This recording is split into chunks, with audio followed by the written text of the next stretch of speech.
Hey guys, tonight we're setting out on a voyage like no other. You're not climbing aboard some cruise ship with a buffet and a GPS. No, tonight you're climbing barefoot onto a double-hulled canoe, lashed together with coconut fibre and hope. The stars above you are your only guide. The sea, wide, moody, infinite, is your road, your mirror, and your greatest threat.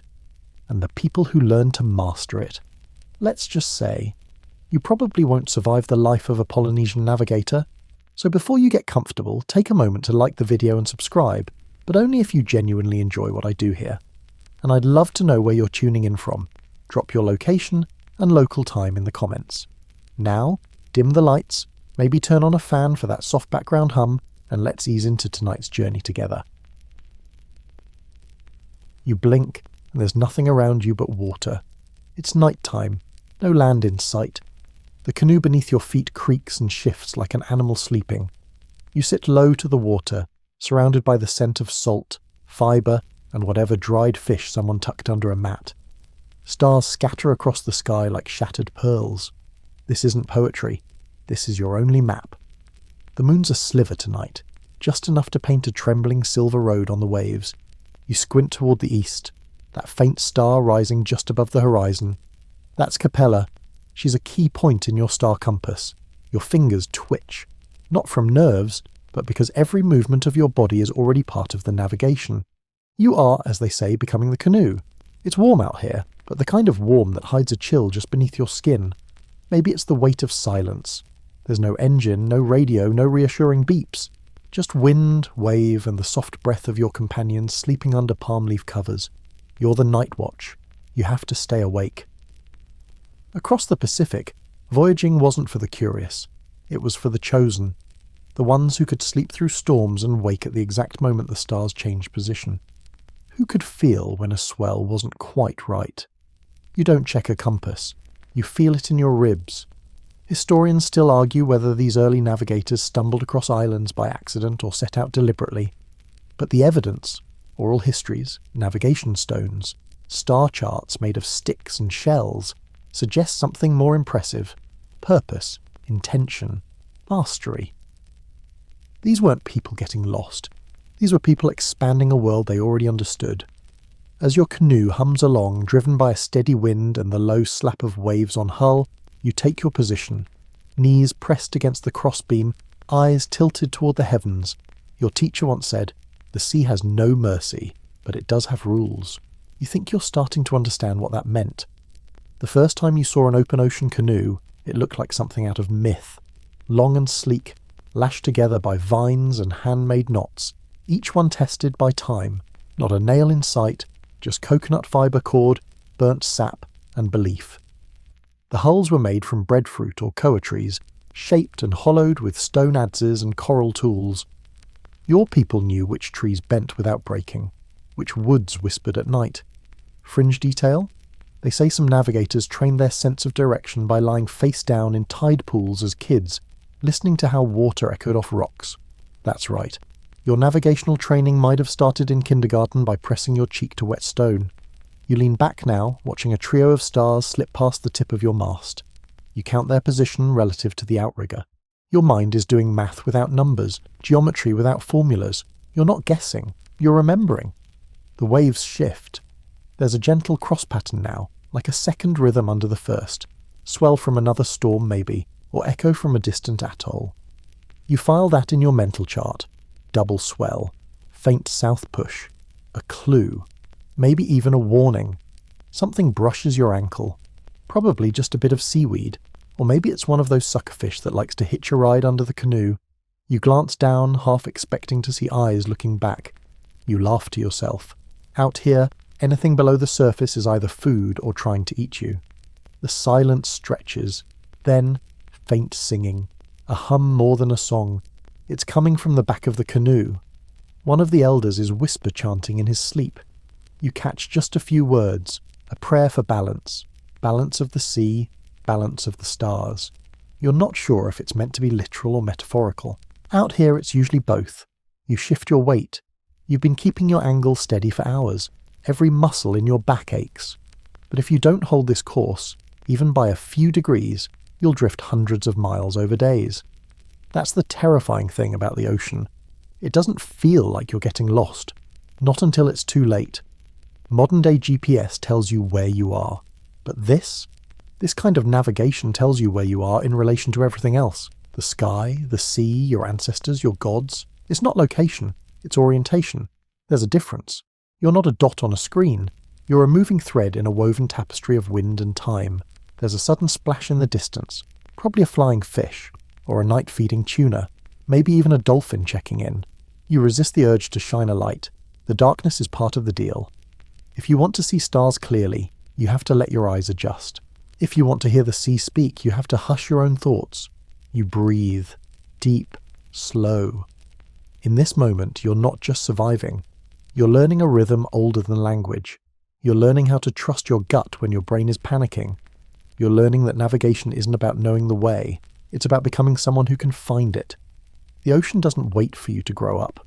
You're barely walking before the sea starts teaching you things you don't realize you're learning. By the time your baby teeth fall out, you've already logged 100 hours clinging to the side of a canoe, eyes squinting at the horizon like it owes you answers. The first thing you're taught? Sleep on the floor. Not just because your family's house is made of thatch and open air, but because the ground moves. The soft trembling beneath your woven mat isn't an earthquake. It's your body tuning itself to the pulse of waves. Even on land, you're soaking in the language of motion. By day, you chase crabs and dodge coconuts, but by night, you lie flat on your back staring up at constellations so bright you could trace them with your fingers. You don't know their names yet, but you know their moods. That slanted V in the east, that star that never rises beyond the treetops, they're old friends, even if no one's introduced you properly. This is how your education begins, not with a chalkboard, but with chants. Your grandfather doesn't lecture, he sings. Ancient verses passed down by voice describing stars, winds, and the behaviour of birds. 1 minute it sounds like a lullaby. The next, it's a survival manual disguised as poetry. And those games you play on the beach, they're not just games. That silly bit where your cousins blindfold you and spin you in circles before you run toward the sea, that's training. They're honing your inner compass.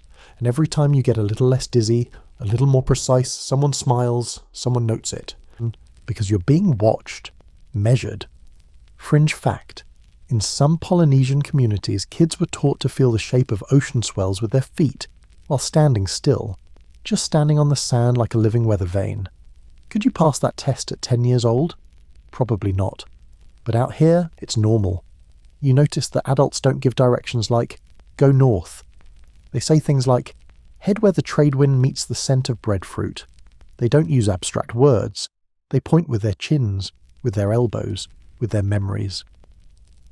One day, a man named Tui visits your village. He's weathered, lean, and half blind in one eye. But when he sits down, even the birds go quiet. He's a navigator, not just a sailor, not a fisherman, a wayfinder. He doesn't just know the sea, he speaks its dialect. Tui can name over 200 stars. He knows which ones rise when the wind shifts, which ones blink just a little faster before rain, and most importantly, he knows where they go when they leave. Tui doesn't talk much, but when he does, people lean in. He tells stories of journeys between islands you've only heard of in chants. He speaks of steering canoes through night so black even the ocean disappeared, of chasing bird flocks for days until a single cloud revealed land. And when he describes the sea, he doesn't say it's dangerous. He says it's alive. She tests you. She sings to you. And if she likes your answers, she lets you through. Historians still argue whether these traditional navigators used instinct, memorized star charts, or something more mystical. Some say they were like human GPS units. Others insist they read microcurrents through bone-deep familiarity. Either way, no one denies their success. Polynesian settled islands across an ocean wider than Russia is tall, all without compasses, sextants, or written maps. Your training deepens. You stop asking, what time is it, and start asking, where is the sun now? You track your own shadow. You start to notice that waves slap differently depending on the direction of the wind. You learn to squint at clouds and guess whether they were born over fresh water or salt. There's an elder in the village who laughs whenever you speak too quickly. You can't command the sky, she says, only invite it to teach you. You don't fully get it yet, but it sounds right. One night, you're invited to sit beside the fire with the older kids. It's an honour. Everyone's quiet. A storyteller begins chanting the voyage of a legendary navigator who steered across 3 days of clouded sky without a single visible star. How did he do it? No one knows, but the way she tells it, he listened to the ocean itself, to the hum of waves, the shape of the swell, the voices of ancestors. You don't realise it, but your education is building inside you like layers of coral, slow, solid, and alive. You won't get a certificate, you won't graduate. But one day someone will wake you up at midnight, hand you a paddle and say, "It's your turn to steer." And just like that, you'll either be ready or you'll vanish. Every morning begins with observation, not chores, not breakfast. Observation. You sit on the beach and watch the birds, not just where they fly, but how. Are they dipping low, circling, heading out to sea? If so, why? Where are they going? What fish are they chasing? What wind are they riding? Your uncle hands you a gourd of water and a strip of dried breadfruit. Eat like a voyager, he says. You laugh. He doesn't. You chew quietly. Later that week there's a test. Not a written one, of course. A storm rolls in, and the sea becomes messy. 2 different swells crisscrossing like angry snakes. You're made to sit on a floating board, eyes closed, and tell the direction of both swells. The elders watch. You speak. And if you're even slightly wrong, they know. That night, you dream of waves that hum like flutes. You wake up feeling like something shifted inside you, like the sea is no longer just outside, but in you. And that, you're told, is how you begin. Morning comes quietly on the island, ushered in by the hush of soft surf and the first brave rooster, who thinks it's heroic to crow at 4 a.m. You're already awake. You slept lightly, knowing what today brings. Today, you help build a canoe, not the tiny kind kids use to chase fish, but a kalua, a double-hulled seagoing vessel that could cross 1,000 miles if you let it. Your fingers are nervous, but your heart feels bigger than your chest. This is a rite of passage. Every true wayfinder must understand what they're trusting their life to. Every fibre, every knot, every blessed scrape of timber and sweat. The work doesn't start with a hammer or nails. Those don't exist here. It starts with a prayer. The eldest carver bows his head at the base of a breadfruit tree and chants softly in a language so old it sounds like wind over bones. He thanks the tree for its gift before it's even cut. The axe he holds isn't steel. It's stone, painstakingly honed over months. The edge is obsidian sharp, but what's more powerful is the patience it takes to use it. Each blow is deliberate, rhythmic, almost musical. The wood groans, then surrenders. As the tree falls, you swear the air itself holds its breath. And just like that, your canoe is born. Not out of machinery, but out of ceremony. You spend weeks shaping that tree. You don't sand it smooth, you scrape it. With shark skin. Yup, actual shark skin. Turns out it makes pretty decent sandpaper, assuming you don't mind a few sliced knuckles. Everything here is from the land or the sea. No screws, no glue. The hulls are lashed together with cord made from coconut husks, soaked, pounded and twisted, until they're as strong as a rope from a hardware store. But unlike rope, they hum when the wind hits them just right. That's how alive they still are. Quirky detail. One common belief in some island cultures is that each lash, each knot, carries a whisper of the canoe builder's spirit. The more knots, the stronger the guidance, especially if the builder sang while tying them.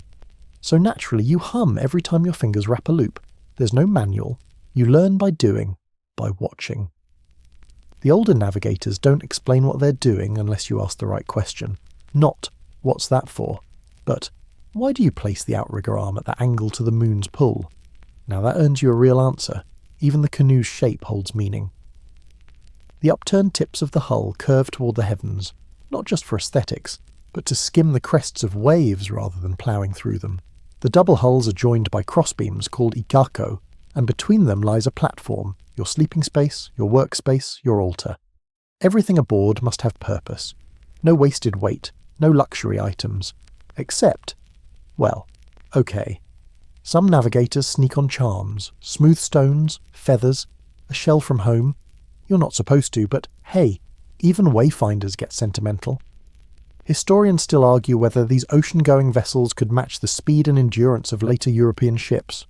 But given the distances Polynesians travelled, across open sea, without iron or charts, many believe these canoes were the pinnacle of pre-modern seafaring. lightweight, flexible, and balanced by centuries of innovation. As you run your hand along the canoe's side, you feel the pulse of it. Not literal, but undeniably alive. It creaks in the sun, shifts as it settles, almost like it's already dreaming of waves. Before your first real voyage, you must learn the canoe's voice. You spend hours lying on the deck just listening. Each groan means something. A tight lash pulling against salt, a shifting beam, a hollow tap that says the wood needs oiling. You whisper to it. You think it answers. Then comes the float test. The canoe is carried, yes, carried, by dozens of people down to the waterline. There's laughter, shouting, the slap of bare feet on warm sand. When it finally touches water, everyone goes silent, and she floats. Not just floats, rides, perfectly balanced, like she belongs here more than on land. A cheer rises up, not loud, but deep. It vibrates in your chest. Your canoe has passed her first test. That night, you gather with the builders under starlight. There's roasted taro, fish grilled in leaves, and fermented breadfruit that smells like someone buried cheese under a volcano. Not your favourite, but you choke it down, because tonight everything tastes sacred. Someone passes you a bowl carved from driftwood. Inside is sea salt and charcoal. You smear a bit on your hands. It's symbolic, cleansing. You're not just a boy anymore. You're now part of something older than the stars above.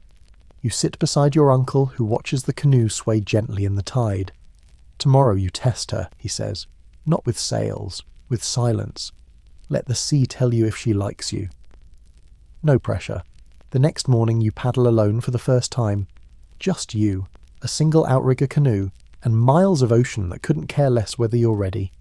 Your arms ache within minutes. The sun's already high. You miss a stroke and the canoe jolts sideways, snapping your confidence like a twig.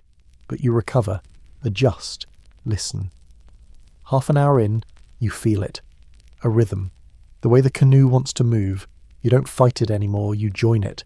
Your strokes smooth out. You begin to understand what your uncle meant. You glance behind you.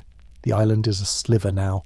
The sea surrounds you like a glass bowl. Terrifying, yes, but also exhilarating. For the first time, you realize you're not just floating. You're moving with the sea, not against it, not through it, with it. And that's the whole point. You wake up in the middle of the night, not from a noise, but from the absence of one. The wind has stopped. The canoe is perfectly still.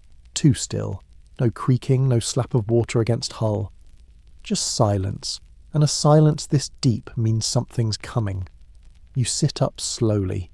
Your night mat crinkles beneath you, and the scent of sea salt and damp wood fills your nostrils. Above you, the stars hang like frozen breath. But it's not the sky you're listening to tonight.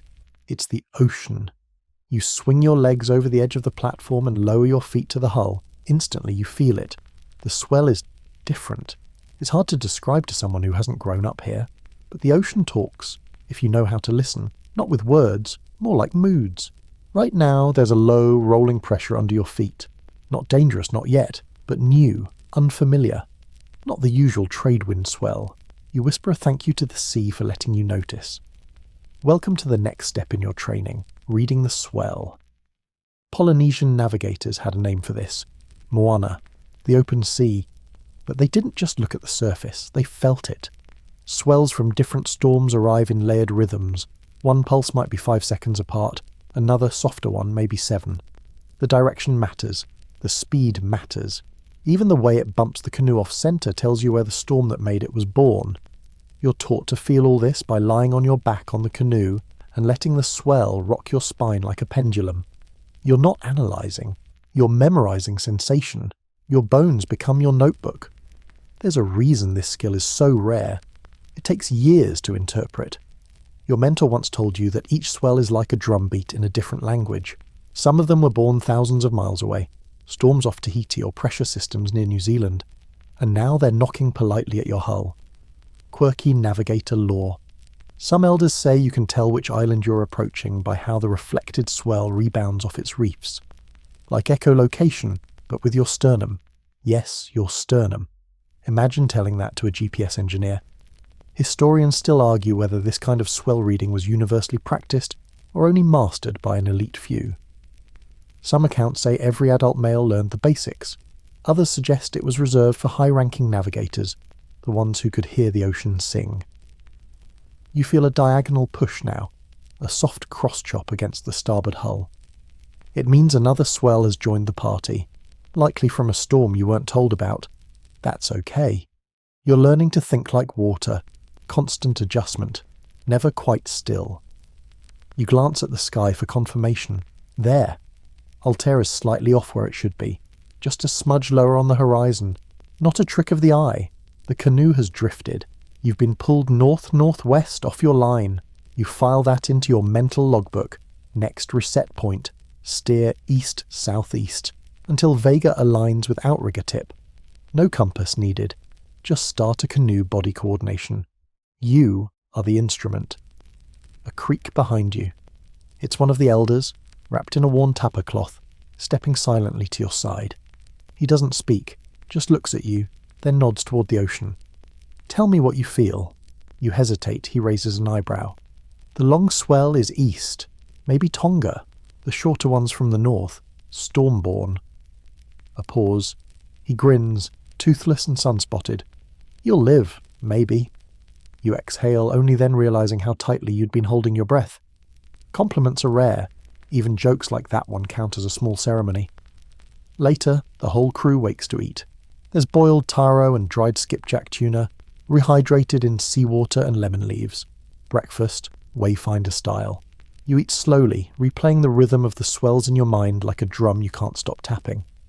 After the meal, it's time to test your reading. You're blindfolded, yes, blindfolded, and placed at the centre of the canoe. Two others gently rock it, mimicking different swell patterns. Your job is to name where the swell comes from. You're not allowed to speak until you're sure. You feel the first one, gentle, low, pulsing. South. A pause, no correction. That means yes. Second swell, faster, sharper, diagonal tilt. West, northwest. Again silence. Third swell is trickier. It's almost a mix, confusing. You wait, breathe, try to isolate it. North, but over a long distance. Maybe Alaska storm? Laughter. Not at you, at the bold guess. But no one says you're wrong. That night, your uncle sits with you under the stars and teaches you how the swell and sky link. If Vega is to your right, and the swell is nudging your hull left, you're being pushed south. It's not about panic. It's about course correction. You never stop adjusting. He tells you about Telapa, the mysterious light some navigators claim to see underwater, streaking toward islands long before they appear on the horizon. A flash in the deep, like a star's reflection racing through the sea. Scientists don't quite agree on what causes it. Bioluminescence, some kind of pressure wave. No one knows. But those who've seen it, they swear it's real. You wonder if you'll ever see it. As you lie down again for your night shift, you feel the canoe sway under you, now familiar, now family. The swell speaks a lullaby. Your back learns the subtle tilt of weather 3 days away, and somewhere in your chest you realize you're starting to understand the sea's grammar. Not fluently, not yet. But enough to hold a conversation. The first time a shark brushes the canoe, nobody screams. You? You freeze. It's not like in the movies. There's no dramatic fin slicing the surface, no ominous soundtrack. Just a slick grey flash under the outrigger. A nudge so gentle it feels almost accidental, as if the sea is just reminding you who's in charge. You lean over and catch a glimpse. A sleek tiger shark, maybe 2 meters long, cruising with casual menace beneath the hull. Its stripes blur in the green light. It's beautiful, in a kind of nightmare way. Your crewmate, Tiva, doesn't even look up. He's sharpening a fishhook made from bone, humming a chant about safe voyages. It's their ocean, he says. We just borrow it. Sharks, it turns out, are part of the curriculum. Out here, they're not rare. They're reality. And if you plan to be a navigator, you can't just know stars and swell. You have to know what swims below you. Which ones bump, which ones circle, which ones snap first and ask questions later. Polynesian sailors believed that sharks were sacred, manifestations of gods or ancestors, depending on the island and the story. In some places they were considered protectors, in others, omens. But either way, you don't ignore them. You're taught early that fear won't save you. Calm will. The trick is never to flail. Flailing makes you look like food, or worse, weak food. And sharks love weak food. So they train you. You're taken out in a canoe, miles from shore, told to dive in, just swim. The water is deep, the bottom is invisible, you swear you see shadows moving, and then you feel the bump. Not hard, just a hello. You turn, slowly, like they taught you. Keep eye contact, don't blink. Your heart is screaming, but your face is stone. You hold your breath, not out of panic, out of control. The shark passes. It's a test. You pass. Fringe detail? There are stories of navigators who claim to call sharks using certain chants, supposedly taught to them in dreams by ocean spirits. Whether that's truth or metaphor depends on who's listening, but you'd be surprised how many seasoned sailors still carry shark teeth as protection. Historians still argue whether such close interaction was routine or ritualized. Some scholars believe young navigators were deliberately exposed to sharks to develop fearlessness. Others suggest the stories are more symbolic, less shark wrangling, more metaphor for mastery of nature. Regardless, sharks aren't just a threat. They're information. If the reef sharks vanish suddenly, something big is coming. Maybe a tiger or a hammerhead. If they cluster near the canoe, it could mean schooling fish below, or the canoe is leaking something that smells interesting. One morning, you wake to the sound of a thump under the platform. You scramble up. Another nudge, this one more forceful. Everyone's awake now. Tiva leans over, peers into the water. Just curious, he says, shrugging. Big one, though. You think about the dried fish in the net. You think about your own legs, dangling just a little too close to the edge. But no one panics. Someone tosses a bundle of herbs into the sea, part offering, part deterrent. The shark lingers a moment longer, then glides away, leaving only eddies. You're starting to learn that fear isn't about absence of danger. It's about readiness. And sharks, they don't test your strength. They test your balance. Later that week, you're fishing off the side, not with a rod, but with a hand line. You bait it with leftover squid, let it sink. Feel for the tug. You get a bite, and then you really get a bite. The pull nearly yanks your arms from their sockets. The line burns your palms. You brace, wrap the cord around your foot, lean back. The water erupts. Massive splash. Not a fish, a shark. Small, young, angry. You've caught it by accident. Now what? Tiva grabs a paddle, calm, focused. He stands on the outrigger and waits until the shark gets close, then dips the paddle vertically into the water, pressing, not striking, just pressing, against the shark's snout. It twitches, jerks, then lets go of the bait. Gone. You don't beat them, he says. You redirect them. That sentence sticks with you. Later that night, you watch the stars and think, navigating the sea is just like handling sharks. You never dominate, you adjust, you listen, you negotiate. There's a chant the elders use after close encounters. It thanks the shark for reminding the crew of their smallness. It sounds strange at first, who thanks something that tried to eat them. But out here, respect is the currency of survival. As your training deepens, you begin to see the layers of knowledge behind every moment, every creature, every current, every ripple. It's all part of a complex breathing network. The shark isn't random. It's a messenger, an equation you're slowly learning to solve. You sharpen your spear, not for attack but for signalling. A sharp jab near the dorsal fin, a splash at the tail. You're taught not to fear confrontation, but to treat it as conversation. There's even a saying, the shark listens better than the wind. No one's quite sure what it means. Maybe nothing. Maybe everything. One dawn, after a peaceful night and a clean fishing haul, you spot a shadow under the canoe. It's huge. Moves slowly. Clearly not a reef shark, not hunting, just there. You and Tiva lock eyes. No fear, no action, just mutual recognition. It drifts beside the hull for a long time. Then it turns, graceful, massive, fading into the depths like a forgotten story. You breathe. And somehow you feel safer now, because now you understand. Sharks are part of the ocean's language, not just its teeth. You sit cross-legged on the canoe's deck, eyes closed, feet braced against the warm wood. The morning sun hasn't quite climbed above the edge of the sea, but your mind is already travelling. You're not watching the horizon, not today. Today is about memory. You are learning the art of remembering without writing. No scrolls, no maps, no ink. Everything you need, currents, wind shifts, island positions, cloud shapes, moon phases, star arcs, swell patterns, fish migrations. It's all being carved into your mind like tattoos of thought. Permanent, unfolding. Your teacher calls it bone memory. Why bone? Because paper dissolves in rain, sand washes away. But the things you etch into your body, the rhythms you rock into your spine, the chants you mutter until they become reflex, those stay. Long after the canoe has gone. Long after your voice does too. You recite the star compass aloud, rocking slightly with the canoe. It begins in the east, Haka, where the sun rises, and travels clockwise. You name the stars not just by sight but by function. This one rises when the winds shift. That one tells you it's safe to fish for skipjack. Another appears just before typhoons. There are over 200 of them in your memory now.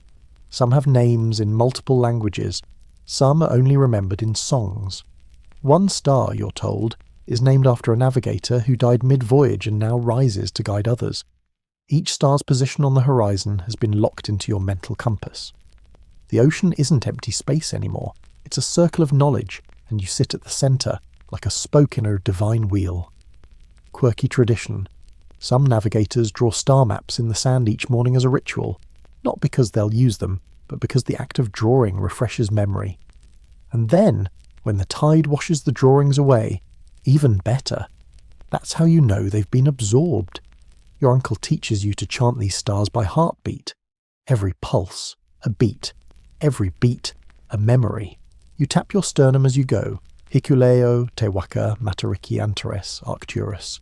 Each one with a role, a mood, a responsibility. But stars are only half of it. You're also taught to memorize the sequence of islands, hundreds of them, laid out in a mental map that spans thousands of miles. Not just where they are, but how to find them by feeling. An island isn't a dot on a chart.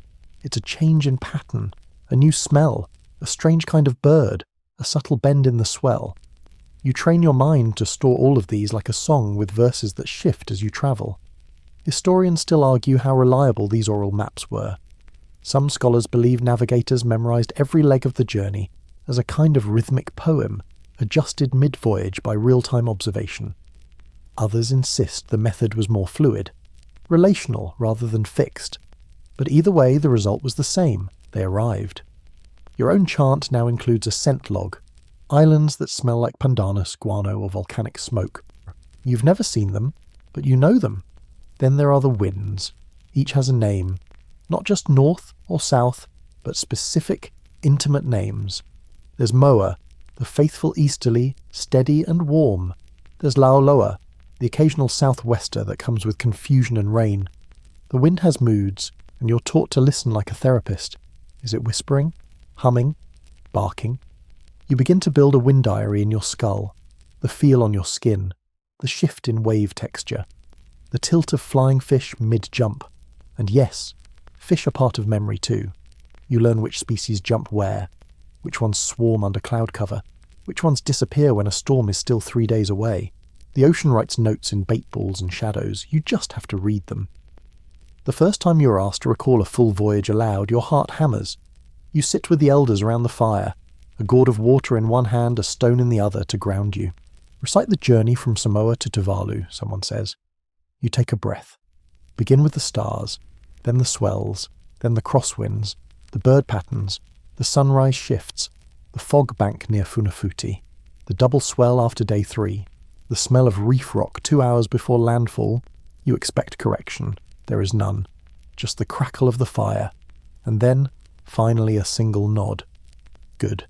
You remembered with your bones. From that point on, you no longer doubt.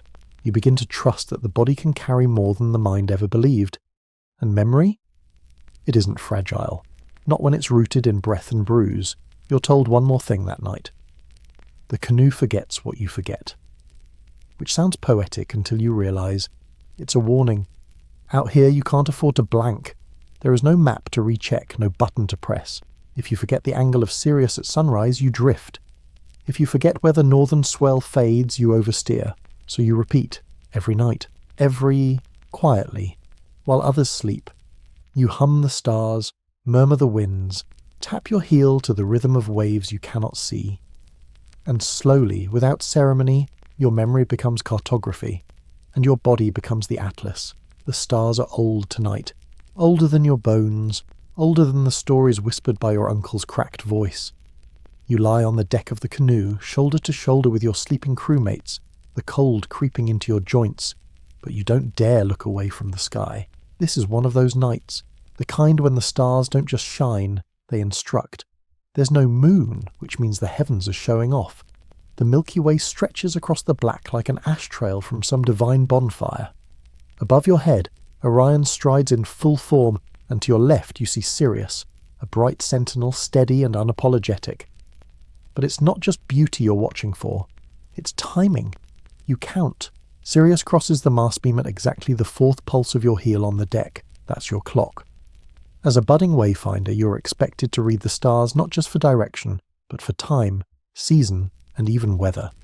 You're told that Venus, when she rises early, predicts calm seas, that Antares flares brighter before tropical storms. Whether it's scientific fact or poetic superstition, you don't argue, because weirdly it works. Quirky fact. In some oral traditions, navigators use their own facial features as star markers, lining up a star with the bridge of their nose, the tip of an ear, or the corner of one eye to determine alignment. Your face. It's a celestial protractor. Tonight is a training test. No one told you, but you know. The elder sitting quietly at the stern didn't tie his sleep mat. He's staying awake, watching. You shift, plant your heel against the hull, and begin to measure. The stars aren't fixed. They move across the night in a slow parade, each following a known arc, each rising at a distinct horizon point. Your job isn't to memorize the sky, it's to memorize its motion. Historians still debate how navigators tracked time so precisely without clocks. Some point to biological rhythms, others suggest complex counting chants synchronized with bodily movements. The truth probably lies in the eerie way tradition, body, and observation combine into a living clockwork. You begin your chant. It's soft, barely louder than the wind. Hikianalia rises from the east, Air follows, Orion climbs, Takapa opens the path. Each name, each breath, locks a celestial body into place. You track their angles with your eyes and recalibrate your mental compass. If Sirius is too far south, you're drifting. If the Pleiades are already overhead, the night is older than you thought. Suddenly a small cloud passes across a cluster. Not a big deal, but it hides a star you need. You pivot smoothly to the next one in your memory. Tau Wa, the next bright point in the sequence. You reroute, just like that. This is navigation too, not holding to a perfect plan, but adapting with grace. Someone stirs beside you, muttering in sleep. You ignore it. Eyes back to the heavens. There's a wind picking up now. Cool. Tells you the land is far behind. No mountain warmth bleeding into the sky. The kind of wind that says, you're alone. Time to prove it. You scan the horizon for early signs of false dawn. Not light yet, just a gentle silvering at the rim of the world. Another kind of timepiece. If you can name every major star that sets before it appears, you're ready. You point with your chin, whisper. Te Waka has gone. Matariki lingers. Sirius fades. Orion bends. Antares hums. Your voice is low, but the elder hears. Where is Canopus? He asks from the dark. You don't flinch. You raise your finger, draw a slow arc from its last position near the bow to where it should be now, lower, softer. There, behind the mist. You don't add a question mark. A pause. Then he nods. No more words, just that. Which means you passed. The beauty of this system is that it's layered. Stars don't work alone. They move in patterns, houses they call them, constellations nested within constellations. You memorize them not in isolation but in relationship. Where one goes, another follows. You think of them as cousins. If one star doesn't show, its relative might tattle. You smile at the idea. The sky is just a big, dysfunctional family reunion. The most sacred of these patterns? The star compass itself. Not drawn, not held in your hands, but memorized fully. Each of the 32 rising and setting points around the canoe. You don't just think east or north. You think Akau, Tonga, La, Akau Mali. Specific positions, each tied to a cluster of stars.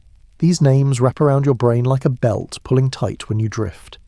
You've been learning the technique of star hopping, that is, using one star to lead to the next. If one is blocked by clouds, you jump to the next brightest. There's a rhythm to it, like jazz but with gravity. Out here, improvisation is divine. The clouds creep again, covering half the sky. No panic. You shift to listening to the wind in the sail, the pitch of the canoe as it responds to the unseen. You use every sense, even smell. Another star peeks through. Vega on her own, glowing with that blue-white clarity that tells you she's high in the sky, and probably annoyed at the clouds trying to dim her drama. You lock her position and pivot the canoe slightly with your knees. It's a tiny adjustment, no more than a few degrees, but over 3 days, that could be the difference between finding land or missing it by 100 miles. You lie back again, and this time you let yourself smile, not because it's easy, but because it's starting to feel possible. You've learned to read the sky not as scenery but as scripture, ever-changing, never false, and best of all, you're no longer afraid of the dark, because you know it's full of directions. You wake to birds, sharp cries echoing across the open water, high and insistent. Not gulls, these are terns, maybe even noddies. They don't belong this far from land unless they're up to something. And that something? It just might save your life. You sit up fast, ignoring the knot in your spine from another night on wooden planks. Your eyes go to the sky, not for stars this time, but wings. You count them, 3 birds, arcing northwest, then backtracking, looping in a tight spiral. Your breath catches. That's not foraging behaviour, that's homing, the birds know, and if you're paying attention, you know. There's an island nearby. This is the part of wayfinding that feels like magic. Not because it's mysterious, but because it's the kind of skill that turns the invisible into obvious, and the impossible into repeatable. You scramble to the stern, scanning the horizon. Nothing but sea and light clouds. No land, no peaks. Not even a change in the water's colour, but you can feel it, like a vibration under your feet. The elder at the bow doesn't turn around, just mutters, "They're heading home." You nod. Of course they are. Birds are one of the earliest clues to land. Certain species, like frigates and boobies, fly over the open sea, but many, like the ones you see now, never stray more than a day's distance from their roost. When they circle like that in the morning and head out again in the evening, that's a sign they've made their daily loop. Polynesian navigators learned long ago to read birds the way they read stars, not just by species but by behaviour, speed, direction, height, pattern. A tern flying low and fast, fishing. A tern flapping high and straight, going home. A cluster of birds at dusk heading in one line, you follow. Quirky tidbit. Some navigators kept a small cage on board with a few trained birds, usually terns. They'd release them after a few days at sea and track which direction they flew. Kind of like an early feathered drone system. Still no land in sight. But you're told to prepare anyway. You secure the loose ropes, recheck the lashings, tidy up camp. Not because you're near the finish line, but because you're entering a threshold. The sacred zone where ocean gives way to island. It deserves your respect. Historians still argue how precisely navigators identified land from such subtle clues. Some suggest it was an accumulation of tiny details, wind shifts, water salinity, the shape of cloud bottoms. Others believe it was more instinctual, a kind of environmental intuition honed over years. Either way, the success rate was uncomfortably high for something done without instruments. The sky brightens. The sun is higher now. You glance again at the water, and this time you see it. Not land, just a colour. A subtle green tint in the blue. Barely there. Maybe even imagined. But you've been trained for this. Ocean colour changes as you approach reefs and shallows. What was once endless sapphire deepens to turquoise, then murky jade depending on the island and depth. You lean over the edge. Even the swell feels different. Softer. The long push and pull of deep ocean is giving way to chop, interference, backwash. The sea is running out of room to stretch its arms. The wind shifts too. You catch a scent you hadn't smelled in days. Warm, sweet, earthy. Something like sun-baked guano mixed with wet stone and the faintest hint of pollen. You've never been to this island, but your nose knows anyway. There's a chant for this moment. Old and slow. You whisper it now, your voice barely louder than the creaking rope. It thanks the ocean for its test. Thanks the sky for its guidance. Thanks the birds for showing mercy. And thanks the ancestors for not laughing too hard at your mistakes.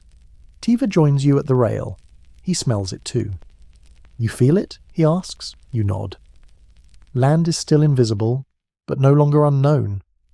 Hours pass. The sun moves overhead.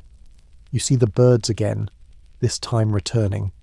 They're lower, slower, less anxious. They've already eaten. Their bellies know what your eyes can't yet confirm. Then, finally it appears. A faint line on the horizon, maybe cloud, maybe mirage, but it holds. And slowly, so slowly, the shape grows teeth, jagged treetops, swaying palms, a triangle of green against the sea's eternal curve. Everyone moves now, not rushed, but precise. The canoe is steered into the approach, the sails are trimmed. Someone starts a chant. It's not just to celebrate, it's to announce your arrival, to the land, to the spirits, to the island itself. The sea gets trickier here. Swells bounce off reef walls, cross-currents slap at the hull. The wind swirls unpredictably. This is where new navigators wreck their pride, where the last 10 miles undo 1,000 done right. But not today. You read the waves like lines in a book, steer with hips and knees, adjust sail by feel, glide over the reef's teeth without catching. Closer now. You see the shore, rocks, birds, driftwood. You smell mango, seaweed, even charcoal. Someone lives here, or did. You haven't just found land. You knew it before you saw it. And that's the difference. That's what it means to find the island beneath the horizon. Your eyes are gritty from salt and sun. Your limbs sore from the endless adjustments made with quiet confidence and aching muscles. But there's no stopping now, not when your internal compass is in full tilt, measuring everything with precision most people wouldn't even notice. You're dead reckoning now. The stars have set, the birds have gone, the sky is blank. And you? You're navigating by instinct and calibration, with no instruments, just the echo of muscle memory and mental math stitched together by pulse and breath. You rest one hand on the hull, the other lightly touching the steering paddle. This isn't a dramatic moment. It's normal, necessary. You're tracking position without the help of the visible world. You're calculating your location based on your last known heading, your speed, and time passed. No watches, no logs, just a mental ledger of motion. Your body is the compass now. You count in strokes. Every full sweep of the paddle is a mark, a beat. You know how many strokes your canoe takes to cover 1 mile, roughly. You adjust that number depending on the wind, the shape of the swell, the mood of the sail. You're estimating speed with your thighs, feeling how quickly the hull slips through the water. You're measuring drift by the sound of wake slapping the stern. You don't stop to check if you're right. You just keep layering the data, your position re-estimated every few minutes based on your own evolving intuition. Historians still argue whether this level of dead reckoning was really so accurate. Some suggest that occasional landfall was more about luck and persistence, but voyage records and oral traditions tell another story. Navigators didn't just arrive, they targeted, often with chilling consistency, across thousands of miles of shifting sea. Your uncle once said, "Every stroke is either survival or wandering. Make it count." So you do. A squall cloud builds ahead. Not a full storm, but enough to make you shift course. You feel the headwind tighten. You readjust the steering paddle 2 fingers left. The swell fights you for a moment, but you absorb it. Settle in. You don't fight the sea. You coax it. And you don't just rely on stars. You use wave reflection, known as refraction zones, especially near island chains. You remember being told that some islands create invisible footprints in the sea, places where opposing swells bounce and create a wobble in the water. It takes hours of lying face down on the hull to learn what that wobble feels like in your ribs. You're getting better at it. You even have preferences. You like a southeast swell better than a northern chop. You hate backwash swells. They lie. Tell you you're moving when you're actually being pushed in a loop. Right now, your estimate says you're 23 miles east of your last course line. That means you'll need to drift back west using the next shift in trade wind. You hum a line of chant to reset your rhythm. Quirky navigator habit. Some wayfinders keep navigation pebbles in their belt, one for each segment of the journey. Each time they pass a mental landmark, star, swell, bird pattern, they move a pebble from one pouch to another. You've tried it. You dropped 3 in the ocean. You're sticking to memory. The sun climbs higher. You squint at its angle. Without even thinking, you correct your speed estimate. At this light and sail shape, you're doing 4 knots. You check your inner clock. That's about 18 miles in the last 6 hours. You haven't seen land. You haven't seen birds. You're going off faith and friction alone. You sip water from the gourd and let the sea cool your fingers. They tremble a little. Not from fear, but focus. Dead reckoning isn't dramatic. It's quiet, steady, a kind of trance, and every moment you doubt, but you keep moving anyway, and that's the real test. Even experienced wayfinders can drift. Even they can miss. Your uncle once admitted, only once, that he lost 2 whole days once navigating to Rapa Nui. Steered perfect, conditions fine. But the swell lied. He didn't beat himself up. He just reset the compass, remembered the chant, and turned back with an apology to the canoe. You're taught to own your mistakes. The sea isn't punishing you, it's just being honest. Being. You lie back on the hull now, letting the swell press against your spine. You close your eyes, let your other senses steer. There, an odd tug. The swell has changed, only slightly, but enough. You count, 5 seconds apart, new angle, a cross swell from the northwest. You check your heading mentally. Yes, that's about right. You're still on course, barely. That's the thing about dead reckoning. It's never perfect. You're always somewhere near. But that's all you need. Because somewhere near, out here, that's success. The sky begins to haze over. No more sun. You hum your chant again just to keep the clock ticking. You've long since memorized every verse. Each chant line contains distance, timing, star movement, even current adjustments. It's all encoded, poetic and practical. You paddle on, trusting your mind to do the math, while your body follows rhythm. And slowly, your fear fades. Not because you're sure, but because you've learned how to handle not being sure. The ocean has no north, not to you anyway. You've stopped thinking in cardinal directions. No more north or south, no left or right. Those are landthinker words, grid-based logic applied to a liquid world that refuses to sit still. Instead, you orient yourself by movement, light, memory, and relation. Out here, the only directions that matter are toward the rising sun, away from the setting moon, with the ancestor wind, against the fish swell.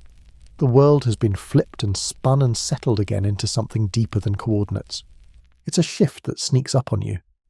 One day you're still thinking like someone who can pull out a map, and the next, you realize the map lives inside you now.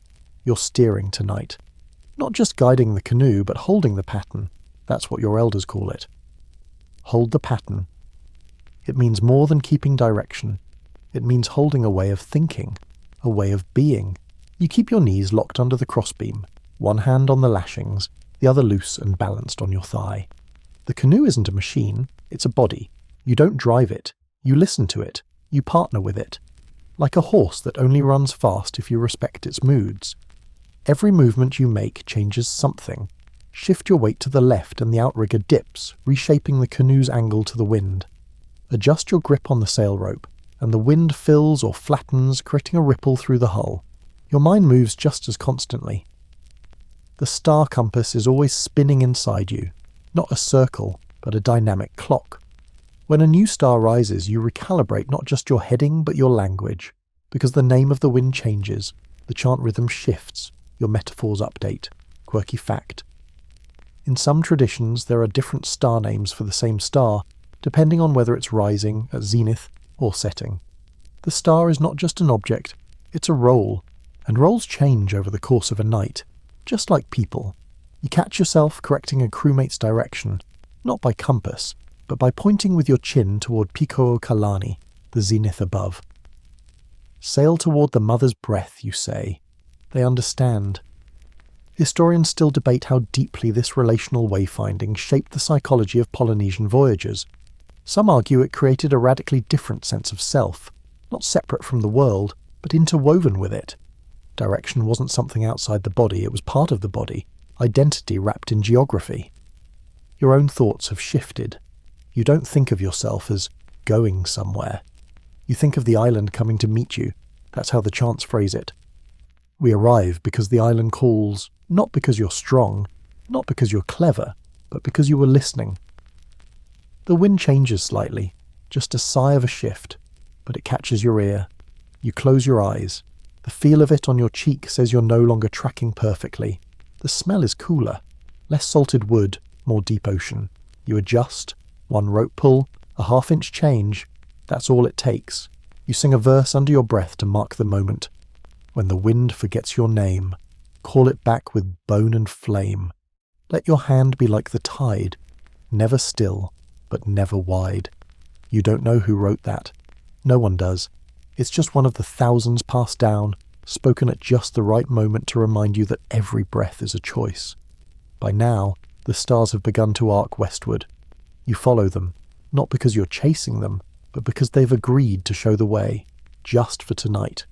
You spot Orion's belt again, now tilted steeply, and you realign your heading based on where the third star will vanish behind the mast. You adjust the sail to account for the new wind angle, and your knees instinctively shift position, hips compensating. It's like you're dancing, but very slowly, with the whole planet. There's no true forward out here. The canoe itself is double-ended. There's no sharp prow. You can reverse direction and keep moving with only a small realignment. This design isn't just practical, it reflects a worldview. Why would the ocean have a front and back? Why should you? You've noticed that when the elders tell stories of voyages, they don't say, "We went north." They say, "We followed the star that leans toward breadfruit," or "We went against the swell that tastes like coral dust." Directions are relationships, not angles. And now you start to speak that way too. You spot a familiar wave pattern, a rolling cross swell from the northeast, gentle and rhythmic. You feel it in your thighs, like a drummer gently tapping under your muscles. You nod. That means you're entering a new sea zone, one connected to a string of islands still many miles away, but the ocean's telling you.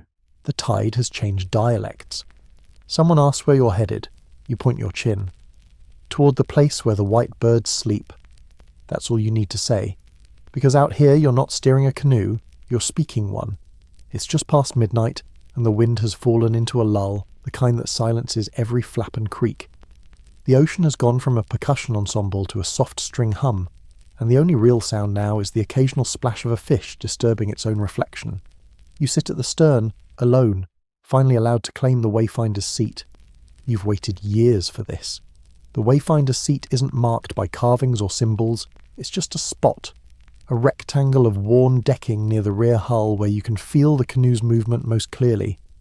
But spiritually, it's a throne, sacred even. You don't just get to sit here, you're invited, and only once the elders believe you can shoulder the invisible weight. Tonight is your test. There's no announcement. No applause. Just a quiet glance from your uncle earlier in the evening. A barely perceptible chin nod. And now, here you are, the entire world behind you, your canoe before you, stars above, swell beneath. The rules are simple. Don't screw it up. That means no drifting, no oversteering, no guessing. You must hold the pattern and make decisions in real time. There are no instructions, only memory, feel, and 1,000 unspoken corrections waiting to be made if your hand slips. Your body buzzes with focus. Every joint is listening. Every muscle is waiting for the next signal. You lean forward slightly, just enough to tighten the line connected to the steering paddle, just enough to invite the canoe into a minor course adjustment. You've always known that navigating meant responsibility, but from this seat, it feels different. The crew is trusting you to carry not just their bodies, but their belief. The stars feel farther away than usual, and the moon is tucked under a veil of high clouds. You have only partial sky to work with. No matter, you're trained for this. You recite your star compass under your breath, a chant disguised as a heartbeat. La rises, Lalani follows. Naleo stands beside the wind's shoulder. Taputapuea shines low but true. Each name steadies you. Quirky navigator lore. In some traditions, the first time a novice sits at the Wayfinder's seat, they wear a garland of leaves not for honour but to mark them so if something goes wrong the spirits know who was in charge. You don't have a garland tonight, just salt-dried hair, a bruised shoulder, and the growing awareness that this canoe listens more than it obeys. You glance at the stars again. Orion's belt is slipping lower. You track its arc against the outrigger, triangulate with the memory of where it should be at this hour. You're a few degrees off course, not panic-worthy, but enough to matter over time. You shift your weight, move the steering paddle 2 fingers starboard, and tighten the sail's angle by an inch. The canoe responds, not instantly, but like an animal sniffing the wind before deciding to trust you again. Historians still debate how early navigators managed to hold such complex multi-dimensional data in their heads without tools. Some believe the seat itself helped, positioned so the swells movement hit a navigator's hips and spine directly. They felt the difference between on course and not through subtle shifts in rhythm and tension. You're feeling it now. That low push of swell directly under your back. The occasional offbeat ripple slapping the hull like a footstep out of sync. You know when something's wrong now. You don't calculate it. You feel it. And correct it without breaking the spell. The canoe breathes with you. You sense that the crew is awake, even if they're lying still. Everyone sleeps with one ear open on nights like this. Not because they don't trust you, but because they remember what it was like their first time in this seat. A soft slap of water across the port side signals a cross-current. You adjust again, this time with your thigh rather than your hand. You don't want to overcorrect. Overcorrection is amateur. You're aiming for flow, fluidity, an invisible string pulled from the stars to your spine. You hum a verse to keep time. The stars do not lead the boat. The boat does not chase the stars. We meet in the breath between, and drift only when we forget the song. You didn't write it. No one alive did. It's one of those verses that just exists, passed down in the same melody you're humming now. You sip water from a small gourd and check the canoe's trim. No slack in the lashings, no squeals of stress. The hull is balanced. The outrigger is still dancing with the swell like a loyal partner. You're holding the pattern. Then, an unplanned test. Clouds roll over the remaining stars. Darkness drops like a curtain. You lose all reference points. No sky, no horizon. Just black and blacker. You don't panic. You close your eyes. You listen. The swell. It's still there. Same pattern, same timing. You focus on the angle of impact. 7 degrees to starboard. Good. Same as before. You lock that in. You shift your knees, adjust your weight. Keep the angle steady. You time your breathing. You use it as a clock. Inhale. Count 4 heartbeats. Exhale. Every 8 breaths. A quarter mile. Your uncle once told you the sea will test your confidence, not your talent. Anyone can follow a star, he said, but only a navigator can lead when the stars are gone. Eventually the clouds shift. Just enough. One bright point peeks through, canopus, right where it should be. You're still on course. You allow yourself one breath of relief. Just one. Then you return to stillness. You've earned the seat tonight. Not just because you remembered everything, but because you didn't forget yourself when everything vanished. That's what they've been waiting to see. And now they know. So do you. The canoe glides quietly into morning. Pink streaks the sky in long feathered arcs, and the crew stirs beneath palm leaf coverings, bones stiff from salt and sleep. You're already awake, sitting cross-legged near the mast, eyes half-lidded in a soft trance. Today is not about paddling. Not about adjusting the sail or estimating currents. Today is for the ritual. You've passed the silent tests. You've held the pattern. You've read the stars. You've come through black nights and cross swells without panicking or bragging. Now comes something older, deeper. Today they mark you. It begins with silence. The elder who taught you star chants sits beside you with a wooden bowl of blackened soot and coconut oil. He doesn't speak. He smears a line of it across your brow with his thumb. The paste smells of earth and old fire. You feel it sink through your skin like it's being pulled by something underneath. You're told this mix was once used for war paint and for burial. Today, it's for remembrance. You rise, step forward. A circle forms around you. Crew, mentors, even the ones who usually just snore through the mornings. They're here now, watching, holding breath. Your shirt is pulled off. The wind brushes your ribs. You've heard the stories, the warnings. This will hurt, and it will. But not because of the pain, because of what it means. A sharpened bone needle is pressed against your skin, just above your heart. They're not drawing an image, not a symbol. They're drawing a line, a short vertical mark, maybe 2 inches long. They call it the keala, the path. Not your path through life, your path through the ocean. A straight line, etched in pain, made with ash and ancestral ink. The tapping begins, short percussive strikes, bone on bone. Bone. The pain is bright but not blinding. You breathe through it. You focus on the rhythm. Tock, tock, tock, tock. Pause. Tock, tock, tock. A tattoo isn't decoration here. It's declaration. The line means, I have held the course. I have listened to the sea and answered it with silence. Fringe detail. In certain island cultures, navigators' tattoos were never symmetrical. One side of the body always held slightly more ink than the other, to remind them that the sea is never balanced, and neither are they. Your own tattoo follows this tradition, left side only. As the tapping continues, you begin to chant. Not aloud, but in your mind. Your memory spills out like a prayer, the names of the stars in a rising order, the swell patterns near each island chain, the winds that bring fish, the clouds that lie, the birds that tell the truth, the smell of land, the taste of rain, the hum of the canoe when it's happy, the voice of your uncle, the night you sat in the Wayfinders seat and did not fail. The line is finished.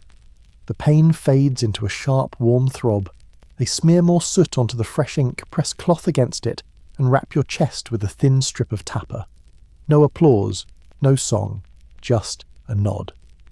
The marking isn't about becoming a navigator, it's about joining the memory, because from now on your body carries part of the map, not on your back or in your hand, but in your skin. You're now a reference point for others. When someone looks at you, they don't just see a person, they see proof. Afterward, you're fed. Not just food, ceremonial food, roasted breadfruit, smoked eel, and a gourd of water steeped with hibiscus and ash. It doesn't taste great, but you eat every bite. It's meant to cleanse, to bind, to resettle your insides. Someone offers you fermented noni fruit. You hesitate. The smell is legendary. But you eat it. They laugh, not unkindly. You are a navigator now, someone says. You cannot fear fruit. Later, as the canoe drifts, you're told to lie back and sleep. Not because you're tired, but because healing requires stillness, and because what you've just done isn't over. The ritual seeps in, sinks deep. The ink and memory mix beneath your skin, making your pulse part of the chant. Historians still discuss whether these rituals had functional purpose beyond ceremony. Some say the tattooing was a psychological anchor, making young navigators take their role seriously. Others suggest it had magical intent, protection marks blessed by ocean spirits. You don't care what the historians say, you know what it means. And later that night, when the stars return and the canoe is humming quietly along a new heading, your hand drifts to the mark on your chest. It's tender, alive, and underneath it, you feel something subtle, like a string tugging across space. Not pain, not pride, just direction. The horizon is gone. No, really, gone. The sky and sea have melted into each other like ink in water, a seamless blend of black on black. There's no moon tonight, no starlight, just clouds, thick as wet cotton hanging low and heavy. The ocean is flat and waiting. You are blind. This is the part they never really teach, because no one can. Navigating in darkness this deep, when the stars are hidden, the wind indecisive, and even the swell has gone soft, is like trying to read a language you've only ever heard spoken in dreams. You sit at the edge of the deck, fingers draped into the water, listening. There's no paddle tonight, no sail. You're drifting deliberately. Not because you've given up, because sometimes stillness tells you more than motion. This is your test, not assigned, not spoken aloud. It's just your turn. The sea does this to everyone eventually, takes away the light, the sky, the references, and watches what you'll do. Some break here, some pretend they see things they don't. But if you've been paying attention, you know the truth. You navigate this part by feel. You lie flat on your back, arms spread wide. The deck cools your skin. You shift your shoulder blades, aligning with the canoe's spine. You wait. And after a long while, the swell speaks. It doesn't say much. Just a small nudge, maybe 10 seconds apart. Then a second one, softer, faster. You close your eyes tighter, or you count. 1, 2, 3, lift. 1, 2, sway. Pause. There it is. The double swell. You're between systems again. You've been here before. Quirky navigator detail. Some wayfinders would press their tongues to the inside of their cheeks and hum to feel subtle vibrations in their jawbones. Tiny indicators of swell interference invisible to the eye. Tonight, you try it. It works better than you'd like to admit. Historians still argue whether navigating in total darkness like this was planned for or just endured. But the chants tell a different story. They speak of nights when the stars turned their backs, and the ocean whispered secrets only the body could hear. Those weren't survival tales. They were moments of transformation. And now it's your turn. You breathe deep. Inhale the warm scent of seaweed and brine. The old smell of wood soaked through with the sweat of generations. The canoe creaks faintly. That groan in the lashings, that's your keel shifting left, just a hair. You adjust your weight. 1 foot forward, one hand gently on the main lash. No sudden moves. The wind picks up just slightly, enough to tilt the sail from where it rests. You feel the air brush your face and note the direction, not by watching ripples.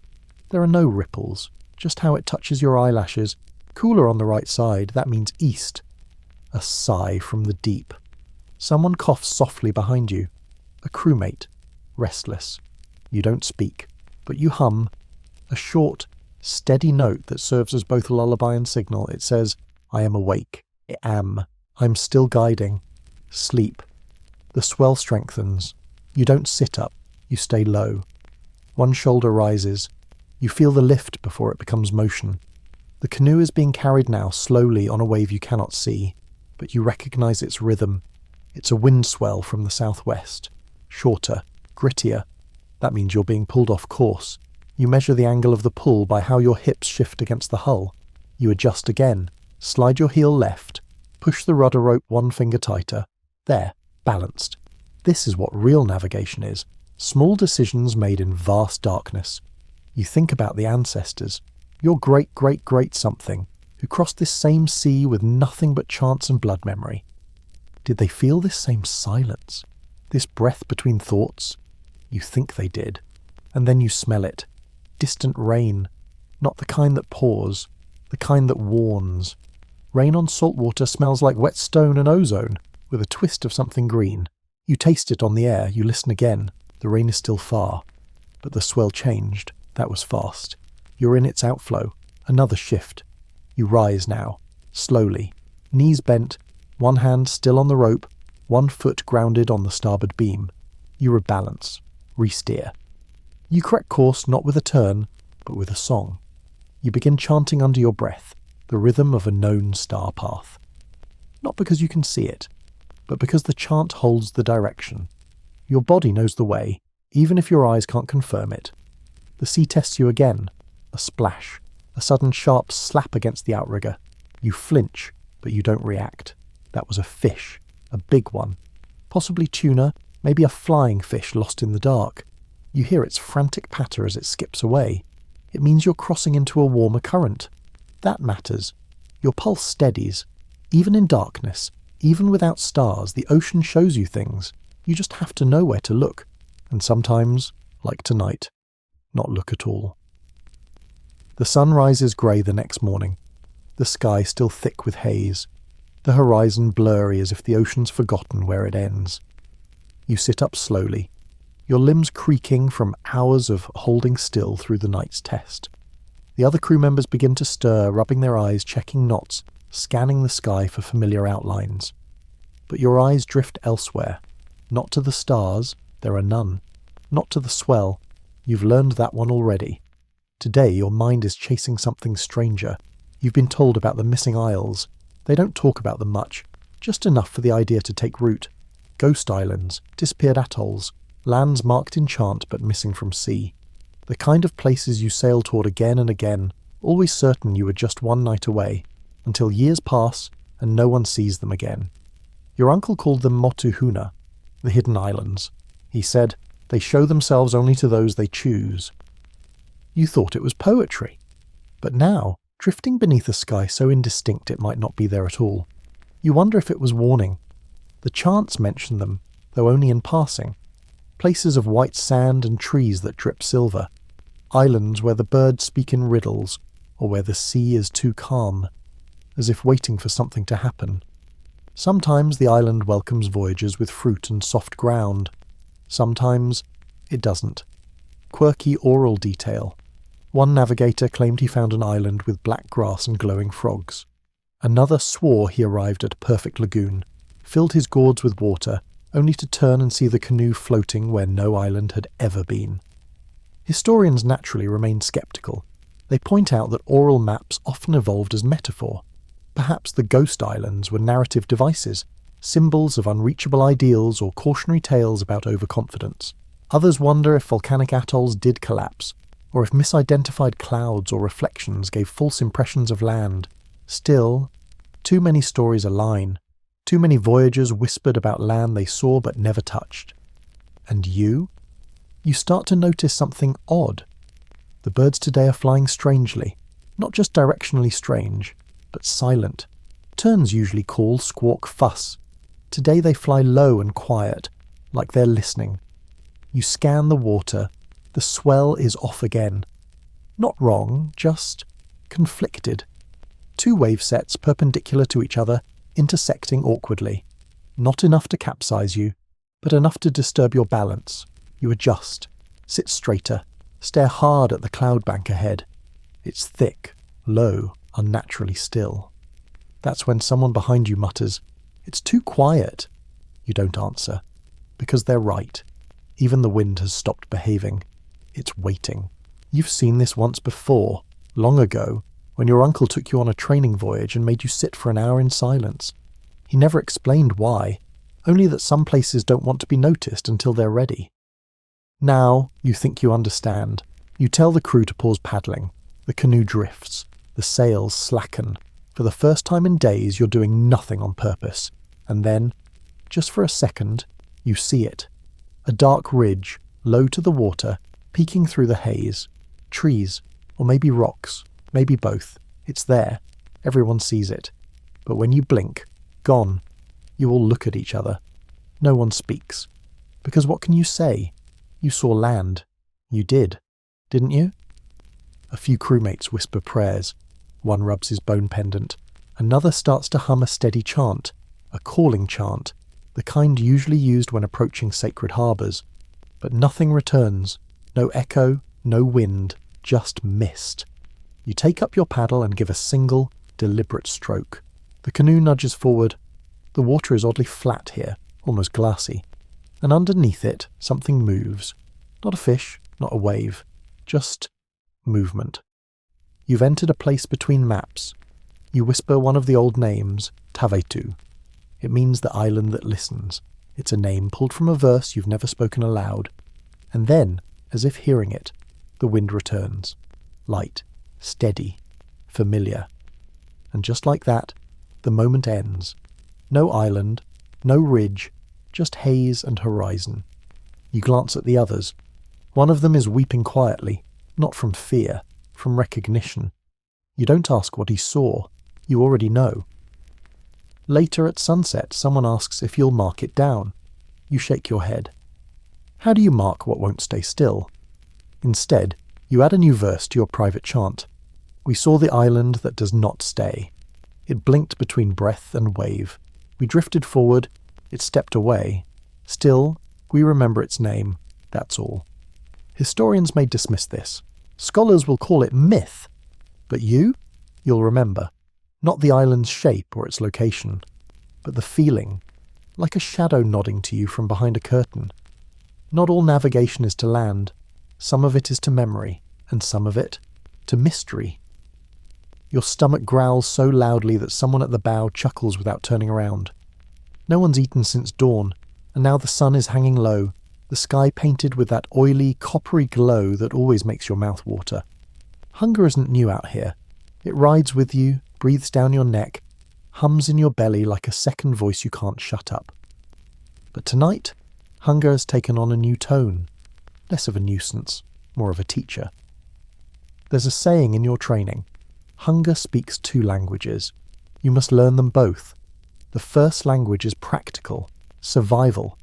What food you bring, how you store it, how you ration. You've got smoked fish, dried breadfruit, a few coconuts still green enough to drink. That'll last maybe another few days. The water gourds are half empty now, sloshing lighter than you'd like. You were trained for this.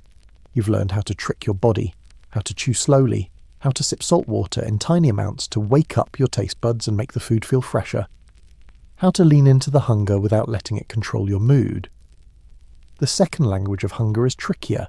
It's the emotional voice, the whisper that turns small inconveniences into big temptations.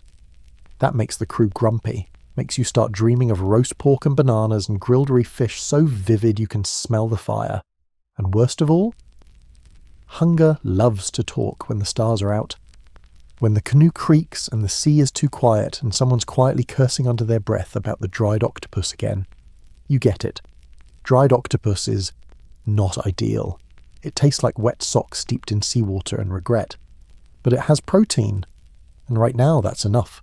Quirky navigator tip. In some old traditions, the crew would sing while eating, not just for morale, but to slow themselves down. A full stomach took second place to a clear head. You try humming while chewing, it helps. A little. You pull in a fishing line that's been trailing behind the canoe for hours. No movement, just seaweed. You toss it back out, rebaiting it with a bit of spoiled crab. It's all you've got. Then, miracle, a tug, a hard one. You pull and the water churns. A fish breaks the surface. Silver, fast, maybe a trevally. You land it with help, slapping it against the deck and pinning it with your knee. It kicks. It's small, but it's something. Someone whoops. Another mutters thanks to the spirits. You don't wait. You clean it fast, your hands moving with the kind of muscle memory that's older than your fingers. No fire, just salt, sliced thin and passed around. It's not enough to feed everyone, but it's hope-flavoured. You chew slowly. The meat is tough, sharp with brine and iron. It tastes like survival. Everyone gets a bite. It's not about fullness. It's about reminding yourselves that the sea hasn't forgotten you. Historians still argue how ancient Polynesians managed long-distance voyages without modern nutrition. Some point to brilliant preservation techniques, fermented starches, dried seafood, even sun-cured banana paste. Others focus on the psychological side, how chants, rituals and shared belief systems helped suppress the panic that hunger can stir. Because out here, hunger isn't just about food, it's about patience, endurance, trust. You've been trained to recognise false hunger, when the body panics from routine, not actual need. You drink water, breathe deep, lie back, and tell your stomach it's not in charge. But real hunger, it's quieter. It doesn't growl. It lingers. The sky darkens. Stars begin to peek through. Someone lights a tiny lantern, not with oil, but by catching a few glowing beetles in a net and tucking them into a coconut shell. Not bright, but enough to see your hands. You pass around a shared gourd. It holds something strange, a mix of mashed seaweed and fermented fruit.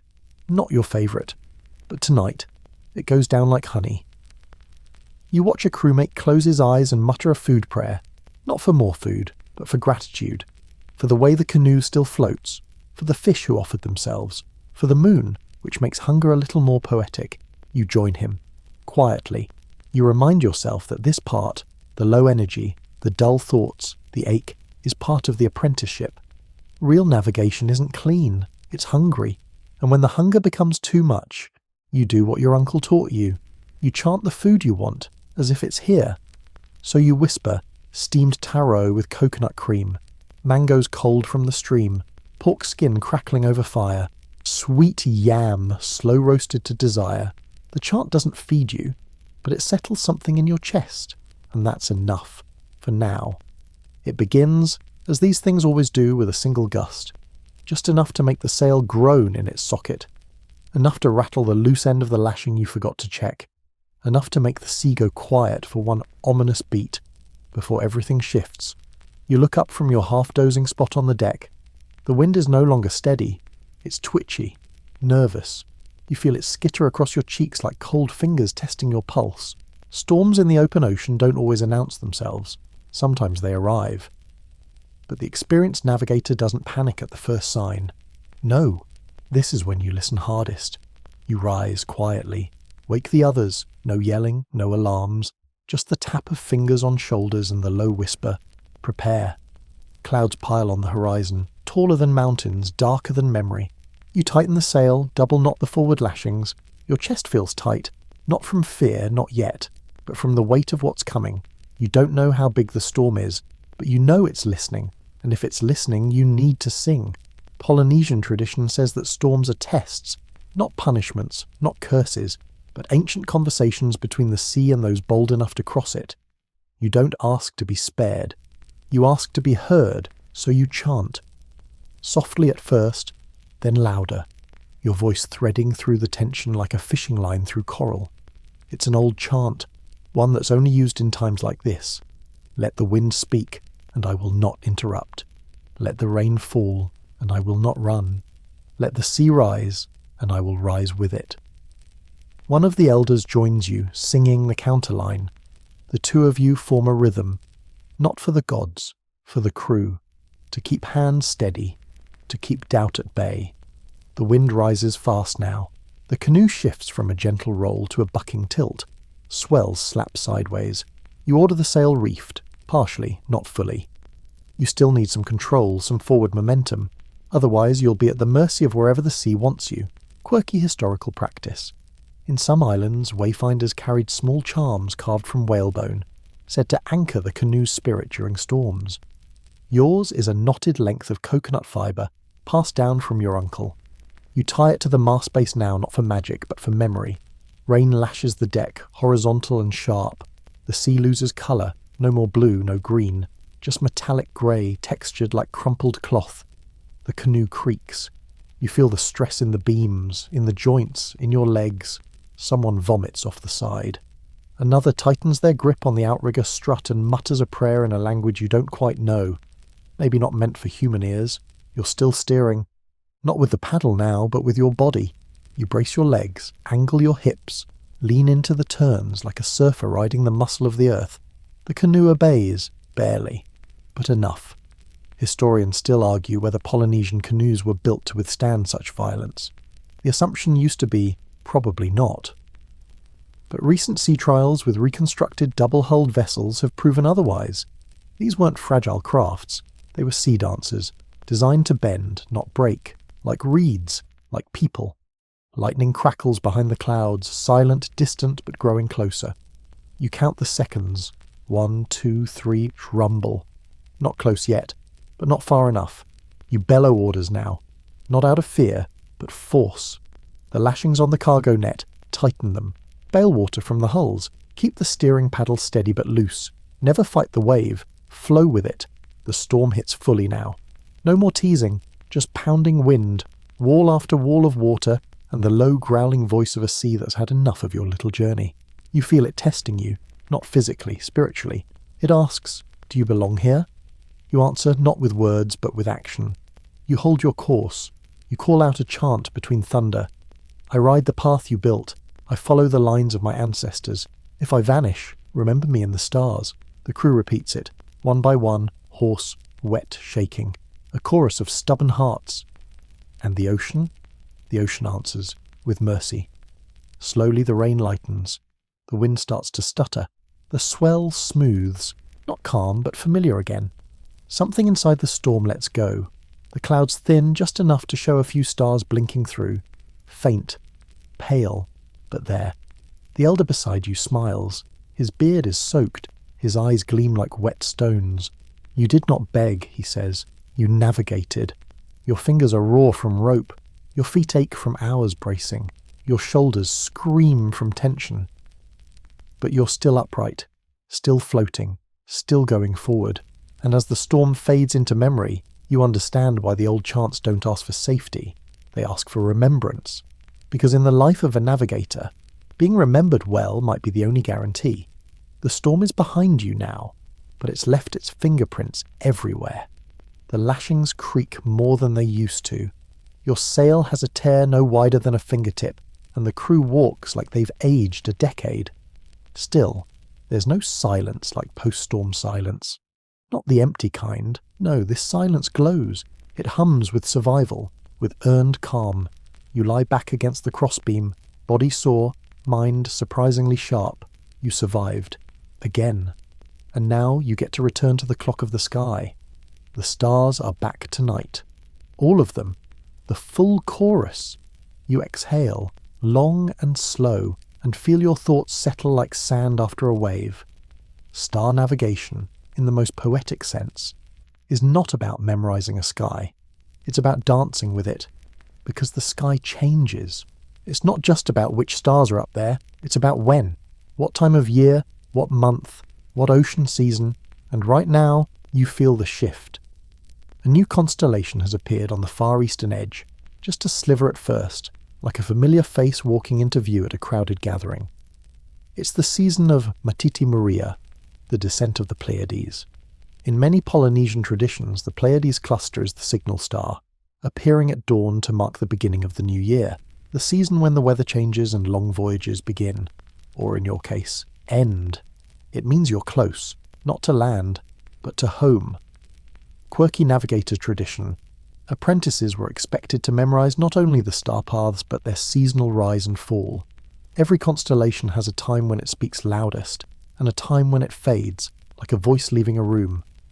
Tonight your job is to reset your internal calendar.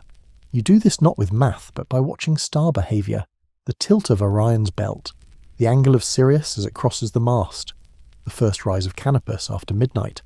It's like watching a language you know being spoken by someone you love, familiar but always fresh. You whisper the chant to yourself, fingers tracing invisible arcs in the air. When Tawaka rises, the fish move east. When Antares burns high, the clouds lie. When Matariki fades, the storms remember your name. You're not just navigating space anymore, you're navigating time. Historians often overlook this part. They focus on the distances travelled, the accuracy of the paths, the glory of landfall. But seasoned navigators speak just as often about when to leave, when to turn, when the sky tells you to wait. It's not superstition, it's data disguised as song. You feel a crewmate shift beside you. He points at a faint line of stars beginning to rise. You nod. Yes, Tipatiki, the flatfish. They rise only after the third moon of the warm season. That's confirmation.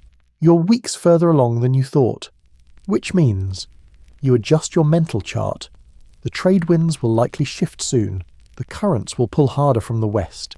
You'll need to steer more conservatively now, less adventuring, more returning. You pull the steering paddle gently, just a few degrees. The canoe responds, groaning with familiarity. You whisper to it, "We're on the right tide." The night deepens. The air cools. A scattering of meteors crosses the sky. No one says anything. You all just watch. Like the universe is putting on a show just for your tired bones. Then someone laughs. Soft. Startled. They've spotted the first rise of Kauai, the shark constellation. It appears briefly in early spring, flicking its tail above the western horizon. You remember a story your uncle told? The shark star only bites those who forget it's there. He was joking, probably, but you all chant its line just in case. This is how the sky becomes memory. One verse at a time, one season at a time. You don't need to see the entire sky anymore to know where you are. You only need pieces, and the ability to read their context. That's the real art. Not perfect recall, but adaptive knowing. You lean your head back, letting the stars blur into your lashes. You smile. You've come a long way from the child who memorized cloud names and wave bumps. Now, you're watching the sky change faces, and instead of fear, you feel invited. The sea will keep shifting, the stars will keep moving, and you'll keep following them, because now you understand when to listen. The wind changes sometime before dawn. It's subtle at first, more humid, thicker in your nostrils, with a trace of something living in it. Not just ocean salt or storm residue, something earthy, rich. You inhale again and catch it. The scent of land. It doesn't smell the way land smells on the beach, or in a forest, or even on a humid day. It's something older, dry leaves, roasted limestone, guano, smoke that isn't smoke. A faint sweetness buried in something feral. You sit up fast. Your body remembers before your brain can explain. The scent is real. You're close. This is what they meant when they said find land by smell. Your mentor once blindfolded you on the canoe deck and made you guess directions using only your nose. You thought he was crazy, but now you understand. Out here, scent travels in straight lines when everything else swirls. The sea and wind lie. The nose doesn't. You rise and tilt your head into the breeze. You inhale through your mouth and nose like tasting wine. You sift through the layers. Birds, wet stone, charcoal, even blossoms. Yes, that's tie leaf, or something like it. That waxy green smell, the one that always clings to ceremonial garlands. You whisper, Land wind. Someone stirs. Another repeats it. The canoe shifts in anticipation. No visible land yet. The horizon's still empty, just waves and sky. But it's coming.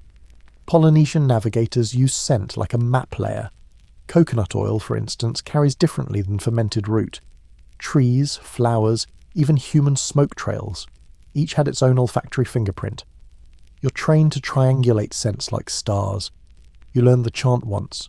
Pollen comes from high islands, bird dung comes from reef, smoke comes from feast, sweet wind means breath, all led to land. Historians still scratch their heads over this.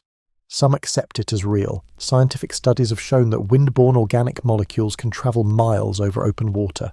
Others dismiss it as romantic nonsense. But you've lived it. You're living it now. The smell strengthens, the wind grows steadier, and then come the birds.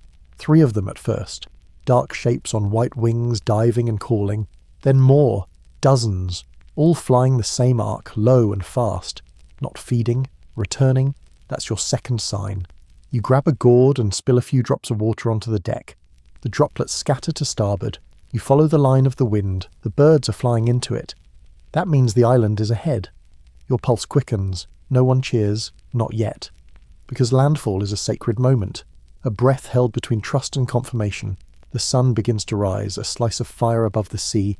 Golden lines shimmer across the water. And then, there it is. Low, green, and hazy. Just a smudge on the edge of the world. Land. You don't yell. You just nod. Once and say, there. And everyone knows. The crew wakes fully now, energized by the scent, the birds, the sudden burst of visible truth. You all begin moving quietly, as if not to jinx it.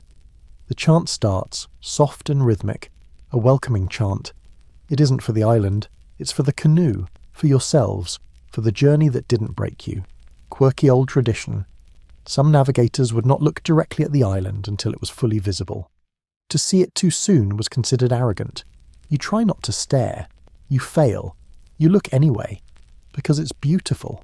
Green peaks, thick forest, curling white spray along the reef, a rim of black rock in the south.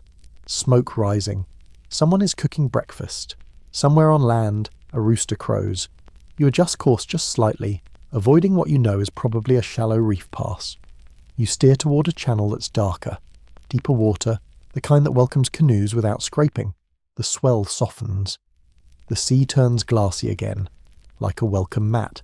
Your canoe sighs. That's the only word for it. The way it eases across the water now, like it knows, like it's relieved. You smell new things now, wet bamboo, roasted tubers, cooked fish. Your stomach reminds you that you're still very much human. You let yourself smile, but you don't say, we made it. Because the moment isn't done. Landfall, your uncle once said, is not about arrival. It's about receiving. So you wait. You let the canoe glide closer. You let the chants finish. You feel the wind shift one last time, now wrapped in land warmth and leafy wetness. And when the outrigger crosses that invisible line, when you move from sea to lagoon, from blue to green, you whisper your final pre-landing chant. Let this land remember us. Not as strangers, but as those who came by smell and star, by song and silence. You've found land by scent. And that's how you know. You've become a navigator. You sit on the sand, back against a palm tree, and for the first time in days, your legs aren't bracing against waves. The island is real beneath you. It has weight, smell, texture. The breeze moves through trees now, not just sails and hair. You've made it. But even here, even on solid ground, your eyes drift to the sea. Because you know something most people don't. Returning isn't guaranteed. This journey, this beautiful, brutal, celestial ballet, you made it out alive. But not everyone does. Not every canoe returns. Not every crew touches the same beach twice. Sometimes the ocean accepts your offering, and sometimes it keeps it. Polynesian navigators knew this intimately. They chanted it, etched it into their bones. No landfall was permanent, no success was owed. You feel that truth in your bruised ribs and the weight of the bone memory humming in your skin. As your crewmates unload bundles of supplies, one of the elders finds a dry log and sits beside you. He doesn't speak at first, just watches the waves curl against the shore. Then he says, You can know everything and still disappear. And he's right. There are chants about navigators who steered perfectly, who calculated swells, stars, wind, and scent with flawless grace, and were never seen again. Their names live in verse, their last journeys repeated in ceremonial whispers. But no one knows where they ended, and that's the cost. Mastery does not mean control, it means acceptance. You think back to the stories you've been told since childhood. Of cousin Rimoa, who set out for the Tuamotus and was never heard from again. Of Tapahea, the laughing navigator who could balance a paddle on his foot while singing all 32 star houses. And who vanished between Fiji and Samoa. Their names are still spoken. Because out here, disappearance isn't erasure, it's a different kind of destination. Historians debate this mindset, how such voyaging cultures sustained so much exploration despite the risks. Some say it was communal identity, where the act of discovery served the group more than the individual. Others suggest a spiritual dimension. Voyaging wasn't just physical movement, it was cosmological alignment. A way to honour the ancestors by walking, well, sailing in their wake. There's truth in both. You watch one of the younger crew members scoop water into a carved basin. He's singing. Just a little off-key, but his hands are steady. He's learning now, like you once did. You feel the tattoo on your chest sting as the salt from your drying skin tightens. That mark, your keala, your path, is proof you've been somewhere most can't even imagine. But here's the thing they don't warn you about. The ocean changes you. You don't come back the same. The horizon is no longer an end. It's a thread you're tied to, a direction you can't stop measuring, even on land. You lie back on the sand and stare up at the trees. The stars aren't out yet, but you already know where they'll be. You feel them hovering just beyond the blue. You think about what you'd do if you didn't return next time. Would someone speak your name? Would your chant be added to the voyage litany?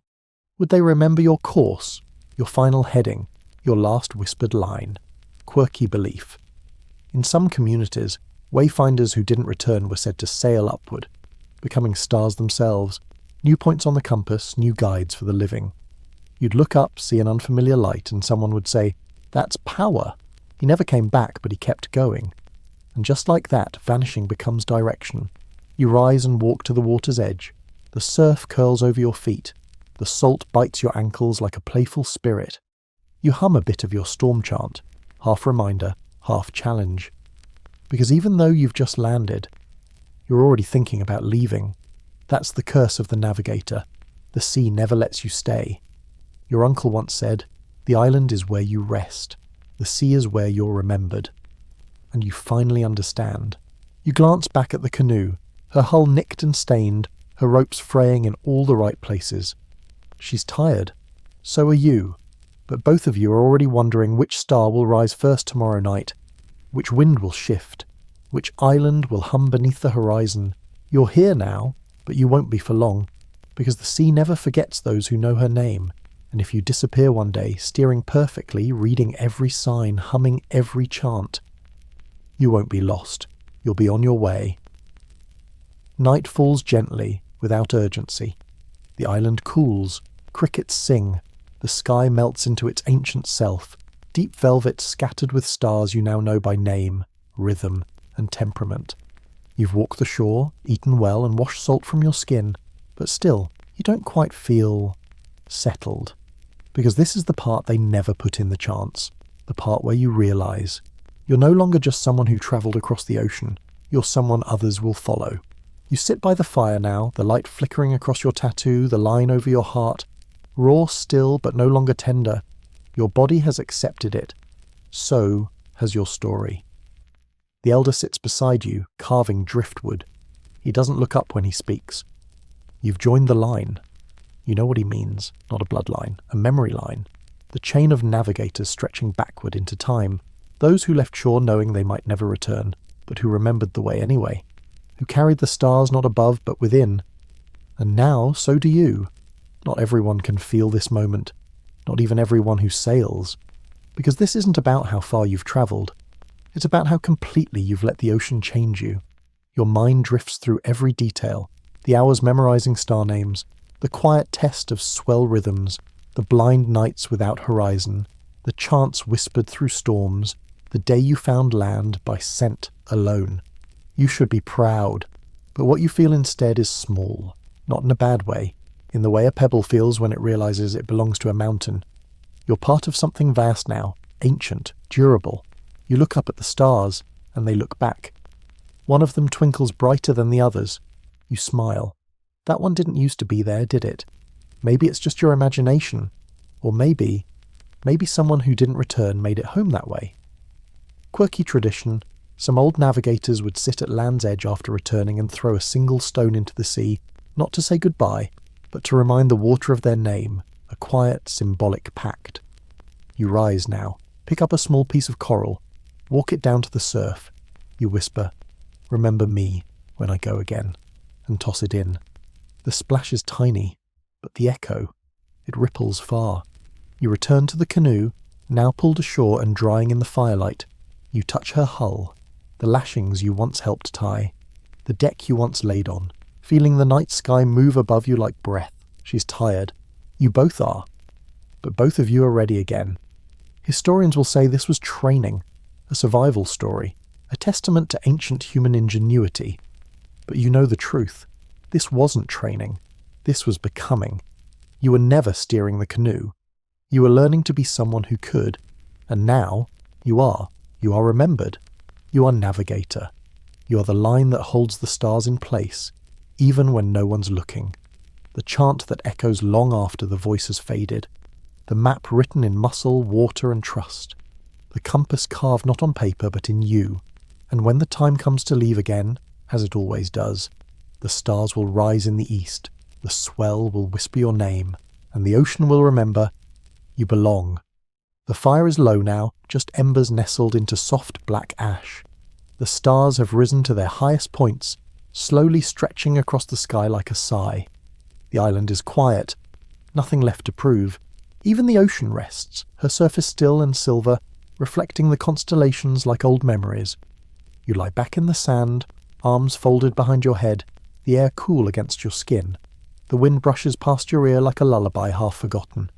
Your heartbeat slows. You're no longer calculating courses or chanting wind names. You don't need to. Everything you need is already within you, etched into your bones, resting gently in your memory, steady as the swell.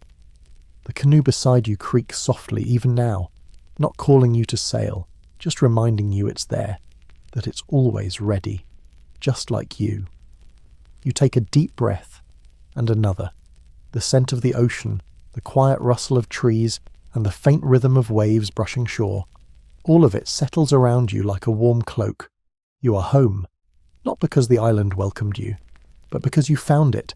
And if one day you return to the sea, chasing another horizon, following the stars once more, they'll be there, waiting, just like they always have, just like they always will. Now close your eyes, let the rhythm of the water hold you, let the memory of the voyage carry you. You've earned your rest.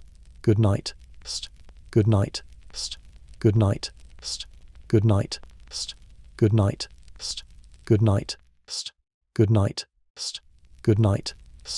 Good night. Good night. Good night.